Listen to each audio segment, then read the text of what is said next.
My number one tip for anybody starting out as a freelance copywriter is to avoid going on bidding sites and freelance marketplaces like Fiverr and Upwork.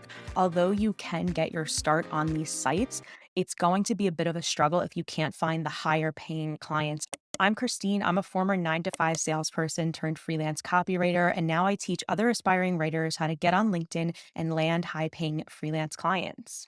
Everybody's story is unique in terms of how they got started as a freelance copywriter. But for me personally, I went from unemployed to making a full time income in as little as 4 months. And I believe the reason why that was possible was because I did not go on Fiverr, Upwork, or set up any profiles on any other sites other than LinkedIn. Now, I'm not saying you have to avoid those platforms altogether. I've personally never been on there bidding for jobs. I have used it for hiring because I had a client that wanted me to hire a writer on that platform.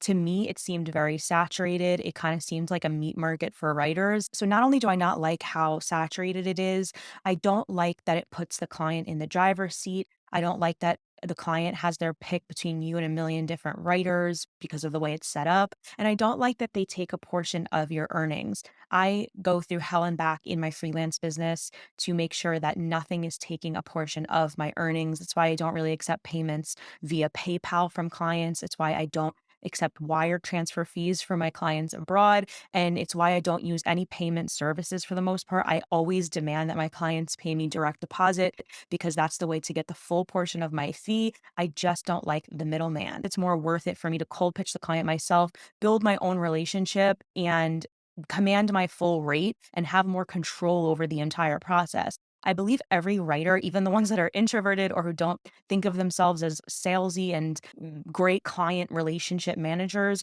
I think we're all capable of working directly for the client. So, depending on what type of client you are looking for, whether you're going to work directly for the client, whether you are going to work for an agency, and whether you're going to work for an entrepreneur, that is going to determine where you should look for those clients. So, for the companies that I work for, which are just, I'm working directly for the client, it's usually for a technology company. LinkedIn is my best bet.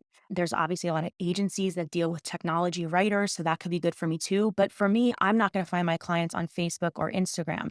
Now, at this point, a lot of writers are probably saying to themselves watching this, well, my ideal client is on Instagram. They are on social media like Facebook and TikTok because I want to work for course creators or influencers or solopreneurs. My best advice for you is if you are going to go after that niche is to go on LinkedIn and get some higher paying clients to supplement your income. You don't have to switch to like a boring dry niche like mine, which is B2B technology.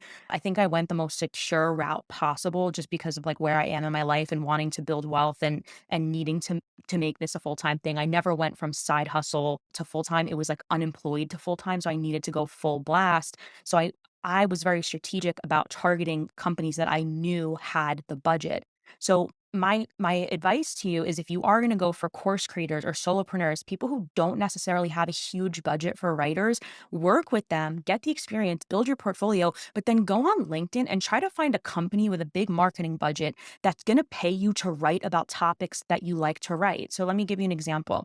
Let's say you are in the personal development space and you see like the Brendan Burchards of the world or the Tony Robbins, and you're like, I want to work for somebody like that. Okay. So you see the person you want to work for, but what kind of content would they be writing as a Tony Robbins or a Brendan Burchard? It's going to be time management, motivation, relationships, right? So you have your topics.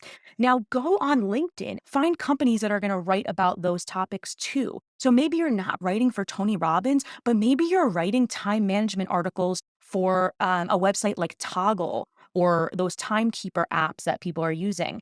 You have to really get out of the mindset of being so literal and thinking that, oh, if I want to write in personal development, I have to write for Tony Robbins. No, if you want to write for personal development, target a company like BetterUp. They're like a big technology company that's completely devoted to coaching and upskilling employees. So all of their content is going to be geared towards bettering yourself and personal development.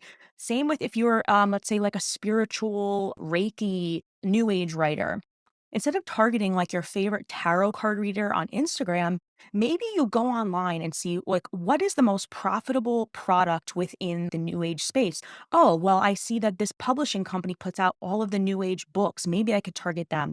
I see that this, what are those stones called? Healing. Oh my God, I used to have a lot of these before I became a born again Christian. Crystals. Jeez, I could not think of it. Let's say there's a company that sells healing crystals. You could write for that.